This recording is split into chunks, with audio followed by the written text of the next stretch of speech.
I talk about, in the very first chapter, I talk about an experience on mushrooms in Kodaikanal. This self-realization experience is not because I did whatever substance I used. It was because I meditated on top of it. Because I know what the word psychedelic means, soul revealing. I know that they are famously known as mind expanding substances. They are already called that. So being a clinical psychologist, it was a clinical trial that I did on myself.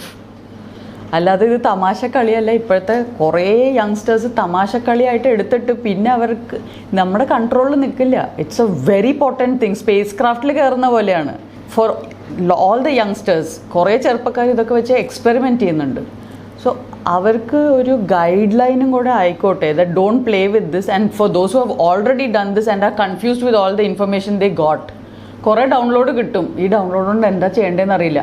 അപ്പോൾ അവർക്ക് normal ലൈഫിലേക്ക് തിരിച്ച് വരാനും പറ്റുന്നില്ല, സ്പിരിച്വാലിറ്റിയിലേക്ക് പോകാനുള്ള വഴിയും അറിയില്ല. Then you get stuck in the mind. And that according in normal language in Malayalam I think and in Sanskrit is called ചിത്തഭ്രമം. ചിത്തഭ്രാന്ത് പിടിക്കും.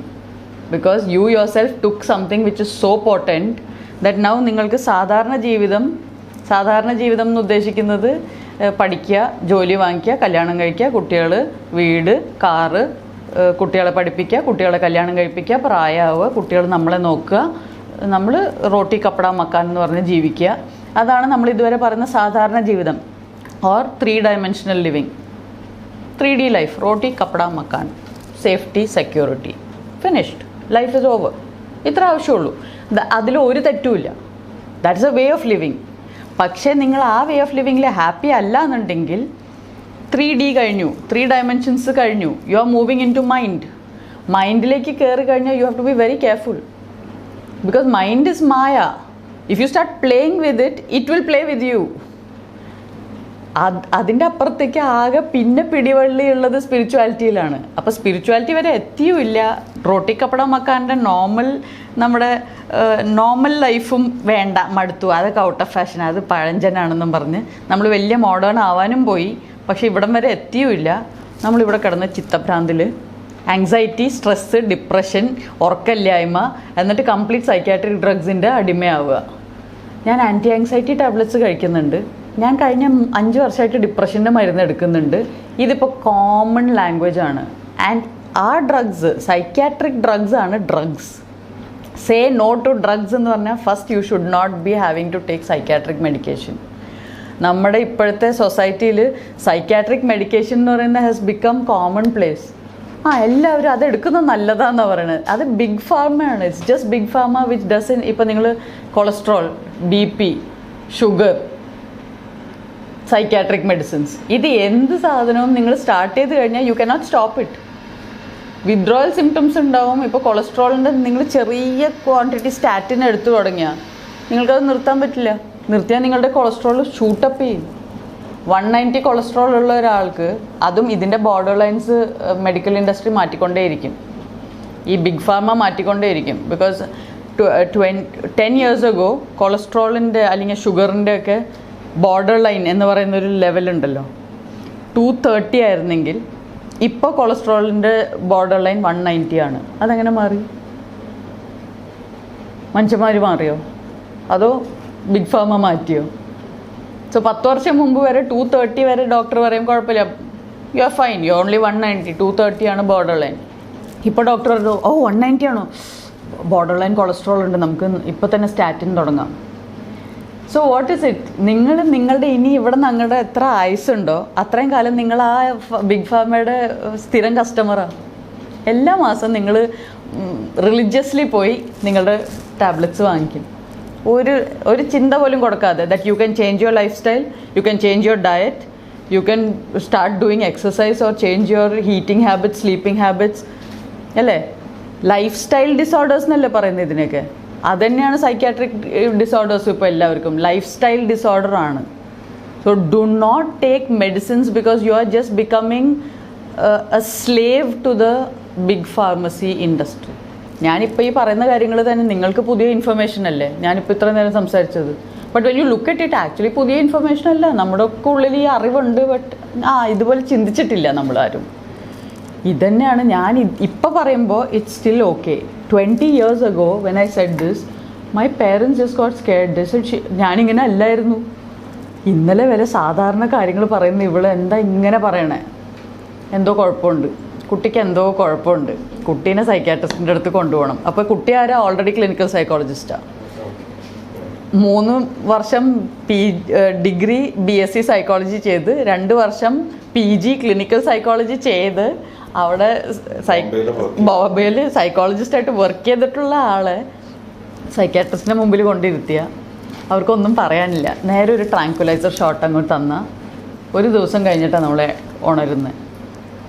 So immediately you understand that this is actually, it's criminal. It's like kidnapping a person and tranquilizing them and then pumping them with medicines and saying ഇനി നിങ്ങൾ മിണ്ടില്ല.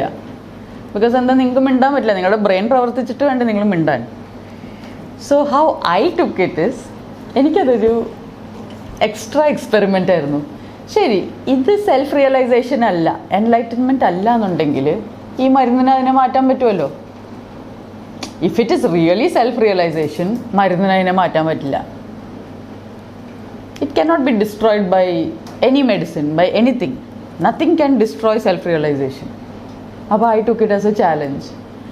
And then why I could not stop taking the medication is, you all have seen me for the last 25 years in the industry. I've never appeared crazy, eccentric, getting into controversies or anything. Because if I try to stop taking the medicine, it will have its withdrawal symptoms. ഇപ്പോൾ കൊളസ്ട്രോളിൻ്റെ മരുന്ന് നിർത്തിയാൽ cholesterol shoot-up ചെയ്യും, ഷുഗറിൻ്റെ മരുന്ന് നിർത്തിയാൽ sugar shoot-up ചെയ്യും. ഒരു പ്രശ്നമില്ലാത്ത ഒരാൾക്ക് കൊടുത്തു നോക്കൂ, നിങ്ങൾ നോർമലാണ് ഇപ്പം നിങ്ങളുടെ BP or sugar or cholesterol, you start taking a cholesterol medication and then stop it, it will rise. Withdrawal symptoms എന്തൊക്കെയായിരുന്നു? So the symptoms will be that your mind, not even your mind, but the brain's connection to the mind becomes very chaotic. So your sleep is going to get disrupted. First of all, you will have mood swings, you will get angry, you will get irritable, you don't know what you want, your appetite will go upside down, you will have panic anyway because of all this, because nothing is in your control. What is a panic attack? A panic attack is nothing but everything being out of balance. ഒന്നും ശരിയല്ല, ഉറക്കം ശരിയാവുന്നില്ലെങ്കിൽ തന്നെ ഒരാൾ പോയി 2 ദിവസം അടുപ്പിച്ച് നിങ്ങൾക്ക് ഉറക്കം ശരിയായിരിക്കും, 3-ാമത്തെ ദിവസം യു ആർ ക്ലിനിക്കലി സൈക്കാട്രിക്കലി ഡിസ്റ്റർബ്ഡ്. അപ്പോൾ all these disturbances will happen. Then how do you work in the world? How do you go to work on time? How do you work in a profession like mine where we work in an emotional profession which is an artificial emotion? Action എന്ന് പറയുമ്പോൾ I have to fully create an emotion that the audience has to believe that, oh, she's sad, she's crying, or she's angry, she's laughing, she's ecstatic. I'm mimicking real emotions, and I'm being put on an emotional inhibitor medicine. So I'm working against it my whole career. First thing, I stopped taking the medication. It was my all-time dream since I was a child that I wanted to shave my hair off. I shaved my hair off. Next thing I knew is that I don't want to be around the same society and people and family and everything while I go through the withdrawal. And so I went on a solo trip to the Himalayas for 2 months.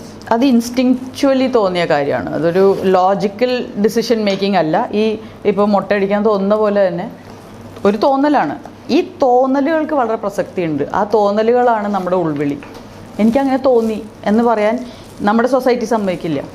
നിനക്ക് തോന്നിയെന്നോ, നീ ആരാ തോന്നാൻ, എൻ്റെ ജീവിതമല്ലേ, എനിക്ക് തോന്നിയത് ചെയ്തുകൂടെ. അപ്പോൾ താൻ തോന്നിയാവുക എന്നുള്ളത് വളരെ നല്ല കാര്യമാണ്. പക്ഷെ മറ്റുള്ളവരെ ദ്രോഹിക്കാത്ത വിധത്തിൽ താൻ തോന്നിയായാൽ brilliant. You should be very responsible if you want to be a താൻ തോന്നി. With great താൻ തോന്നി തരം comes great responsibility.